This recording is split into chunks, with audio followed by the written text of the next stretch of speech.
One more dimorphic fungi is observed in the animals causing infection. That condition is called as sporotrichosis, and the organism is Sporotrichum shinkai. It is a non-contagious granulomatous infection of the skin, lymphatics, and the less frequently internal organs in animals and human beings are affected. They are gram-positive, spindle or cigar-shaped yeast-like bodies. They possess septate hyphae bearing clusters of pear-shaped conidias. They are radiating from tips of unbranched conidiophores.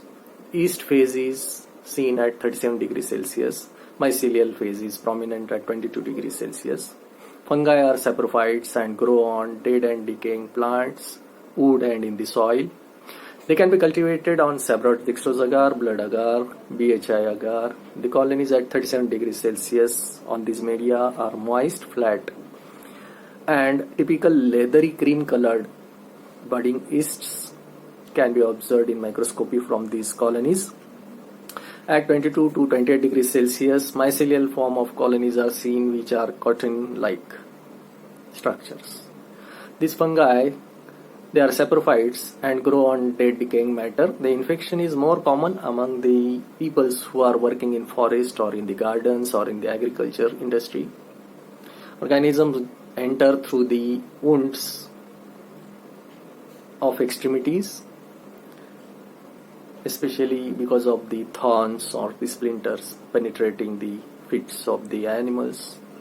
These are observed in dogs, horses, donkeys, mules, cattle, poultry, camels.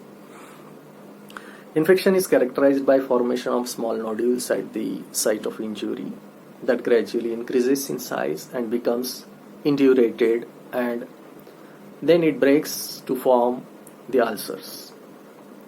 Since the infection spreads via lymphatics, the lymph nodes of the area where the wound is there or granulomatous lesion is there, they are thickened and they become hard cord-like.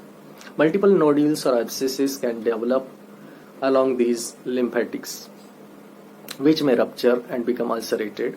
The nodules, initially they are formed, may turn into hairless areas, releasing the exudative fluid from the scabs, below the scabs. In horses, the condition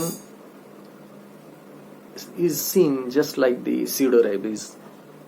In canines, it can involve liver and lungs. For diagnosis, symptoms and lesions, and then isolation of organism in the blood agar, sabrot dextrose agar, or BHI medium can be performed at 37 degrees Celsius. Moist, flat, leathery, cream-colored colonies can be seen, and when it is observed in the microscopy, budding yeast cells can be observed at 22 to 28 degrees Celsius room temperature. Cottony mycelial form of growth is observed. For pathogenicity, intraperitoneally mice can be inoculated. Oval cigar-shaped yeast bodies can be demonstrated in the macrophages of these animals. They are difficult to be treated and can be treated with the iodine intravenously or orally given to the animals. One more species is there, that is rhinosporidiosis, because of Rhinosporidium siberi. It's also a dimorphic fungi causing chronic non-fatal mycotic infection in the animals and human beings. The disease is generally seen in the fish, and human beings are, and the animals are accidental hosts.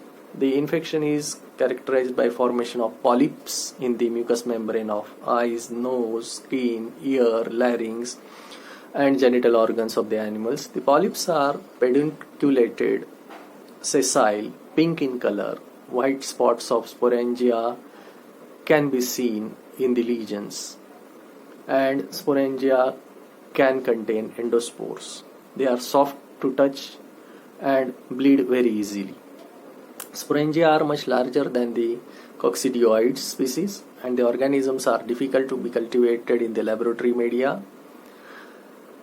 Exact mechanism of pathogenesis is still unknown, and the treatment requires surgical intervention, or it can be cauterized.